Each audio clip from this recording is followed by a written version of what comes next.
Hello and welcome to another Bodgit and Leggit video. Now we're doing another video on this Audi A3, and what we're doing today is we're replacing the gearbox drive shaft seals. Now we're doing both of them, but I'm just going to obviously record one because they're more or less the same on both sides. Now this car is slightly different setup to some cars. Some cars have a cup that just slides in the gearbox. This is actually bolted. There's a cup that's bolted into the gearbox, and then the CV joint and the drive shaft is bolted onto the cup. Now hopefully you can just see it here where my finger is. There's 6 bolts and they are M8 splines, so we need to take them off first.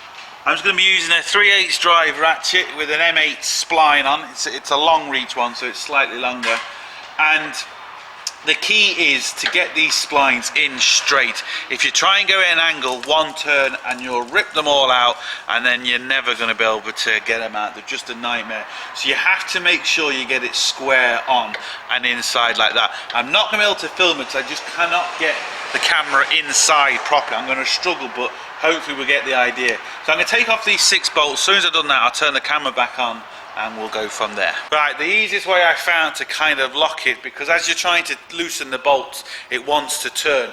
If you just get a screwdriver, wedge it in between the brake, and it'll just hit the carrier of the caliper, and as you can see, it won't go any further.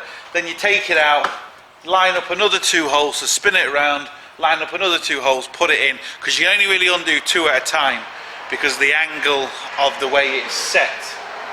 Once you've done that, another handy thing is to make your life easier, you want a ratchet that can kind of move. So you want a flexible head ratchet. It's just because to make it easier, the ratchet has to be at kind of that type of angle, and it just makes your life easier. It's not important, it's not essential, it's just if you happen to have one, it'll just make your life a bit easier. That's essentially it. Now hopefully you can see this a bit better.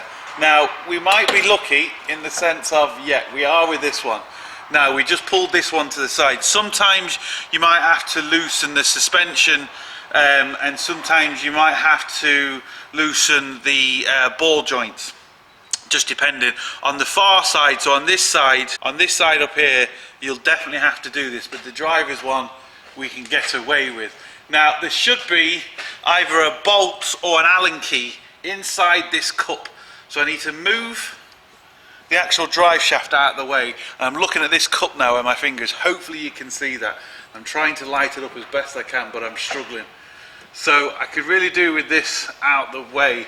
I need to get some sort of cable tie just to move this drive shaft out my way to make my life easier. Now hopefully you can see that I just kind of got the drive shaft out the way, and try it again, get as much light as I possibly can in here.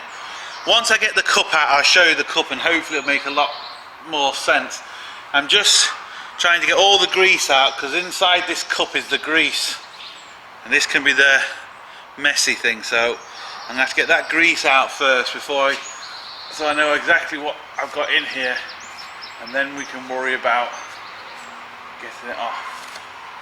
Now I can now see it. It's an Allen key. It's a 7mm Allen key.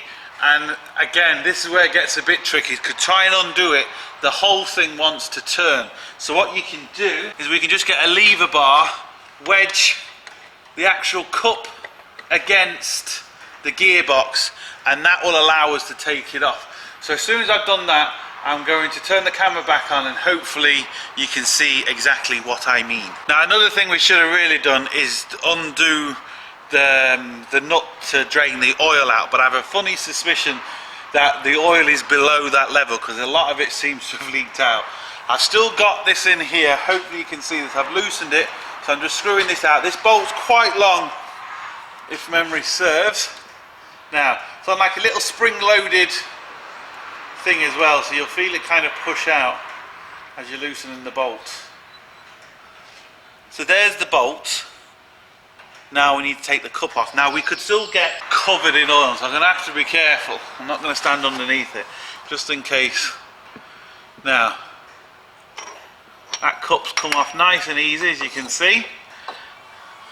And this was the cup, that's the spring-loaded, that's the spring-loaded part there.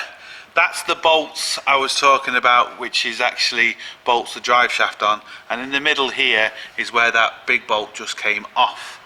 So that's really it. And then the seal is inside the gearbox, and there's no way I'm going to be able to film that, but I'm going to be able to show you how to take it off and put it in, but there's just no way I'm going to be able to actually film that. I just cannot get into it. Now, hello, we're back. I know it's only a few seconds for you, but in the meantime, I've been doing all the other bits on this car and also filming it, so I'm a bit in a muddle exactly where I am, but we'll get there.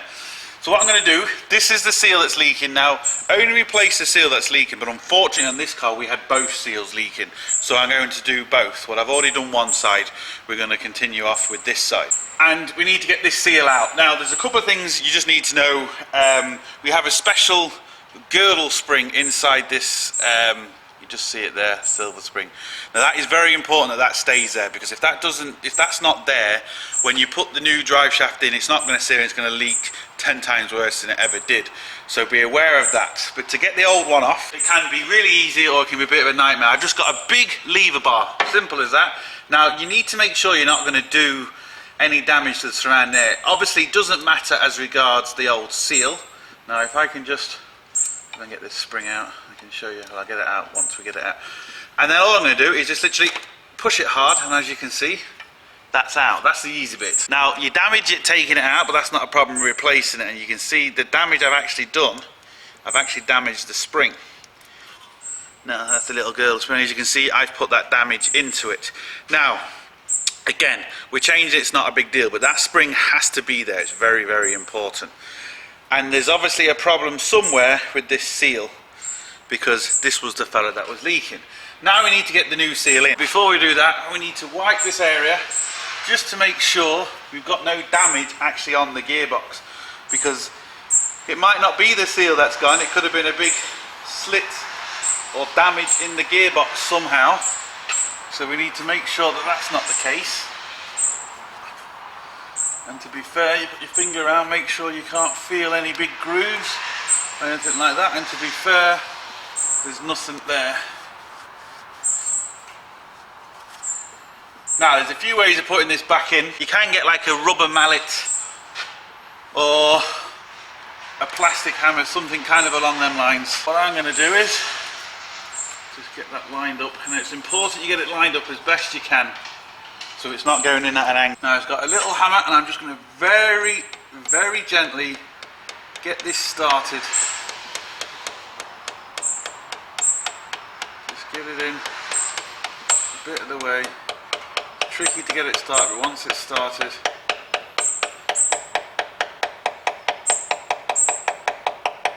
I'm only using the weight of the hammer.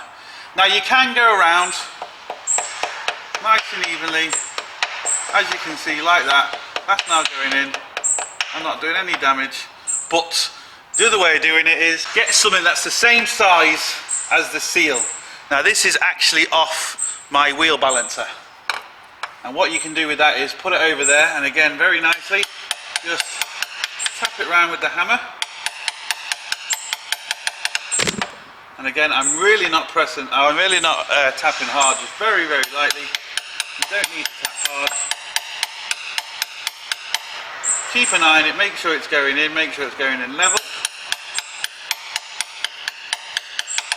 What you want to do is get it level or flush with the actual thing. I need to go in a couple more mil. But what's also very important is we need to make sure that spring hasn't fallen down. So we need to definitely make sure that spring is in, which it still is.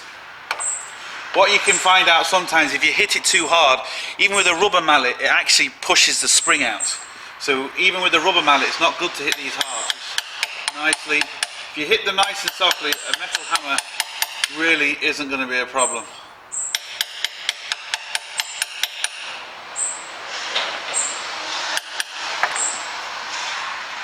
Again, just double check that to make sure it's all the way in. A couple of more little taps.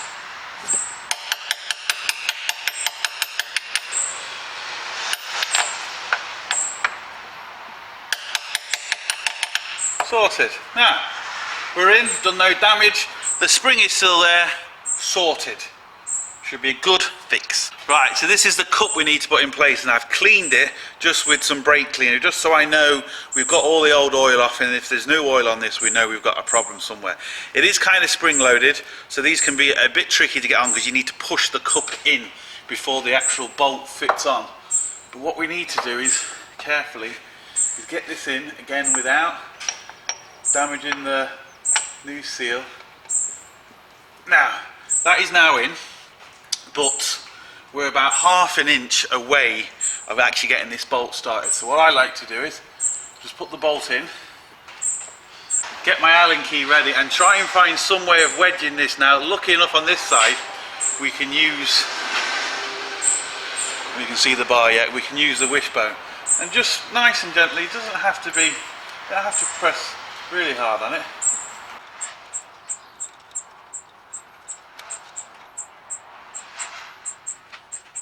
I might just get this at the top, maybe rather than the bottom. Get that in as much as I can. Because for some reason, this isn't going in now. Now I'm not sure what's going on here, but it ain't going in. So I'm just going to spin this. Make sure it's okay. Spin it with the other one. Just make sure everything is lining up, which it is. And now, leave it going. There we go. That seems to have gone in a lot better, to be fair. So maybe the splines or something wasn't lined up quite high. There we go, yeah. That's got it. So obviously the splines or something just wasn't quite lined up. Screw it in as much by hand as you can. Now one of the easiest ways I found to hold it is get some vice grips and very, very carefully make sure you don't damage the lip or anything. Is squeeze that on, and that will kind of lock this for you to allow you to tighten. But you have to be careful now, because if you over tighten this bolt or try and put too much pressure on or do something, new gearbox or new diff anyway, so be very, very careful.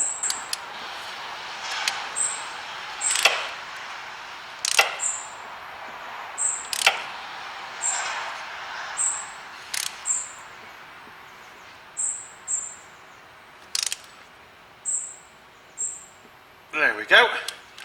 That is now tight. Just going to spin the other drive shaft just to make sure it's definitely spinning. It's doing what it's supposed to be doing.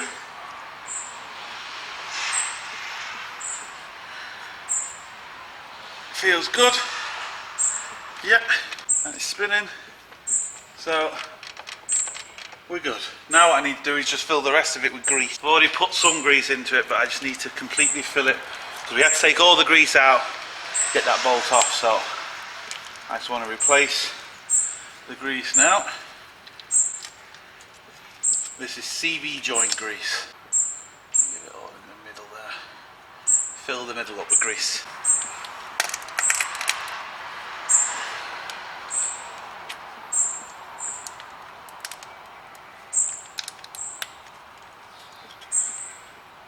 Now make sure that's definitely in there.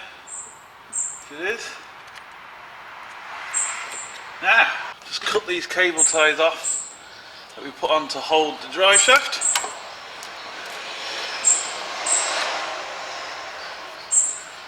Now we need to line up the drive shaft with the holes in the cup, which can be quite difficult, or it can go really quite quickly. You can be lucky or unlucky. And it looks like we're going to be unlucky for the minute.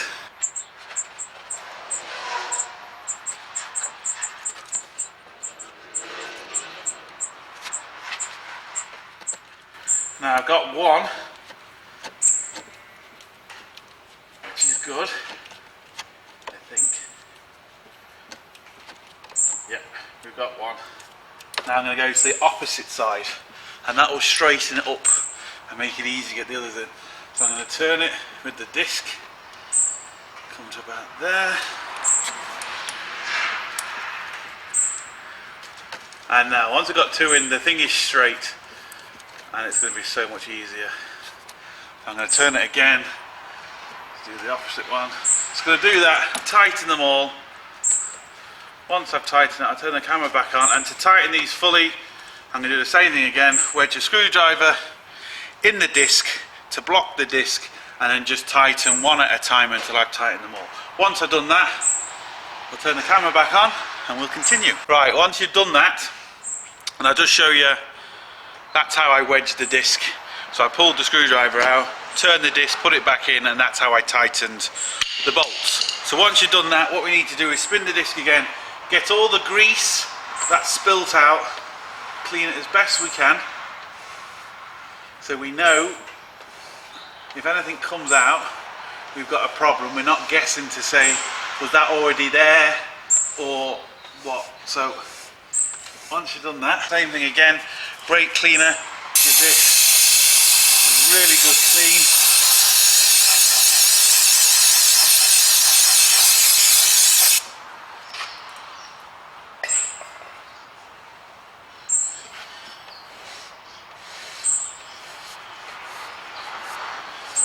That will evaporate nicely.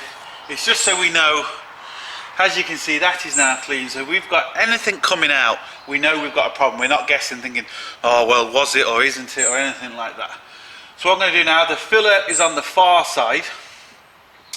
It's the same shape as this, but it's a bit higher. It's on the far side. So I'm just going to fill it full of fluid. No point me showing you, because I've done it before on other videos. It's just put in, I pump it in. I think it's 75-90 semi-synthetic gear oil that goes into this box. So I've got the filler plug on the far side, undo it, pump it in until it comes out the filler plug, then we know we've got the right level.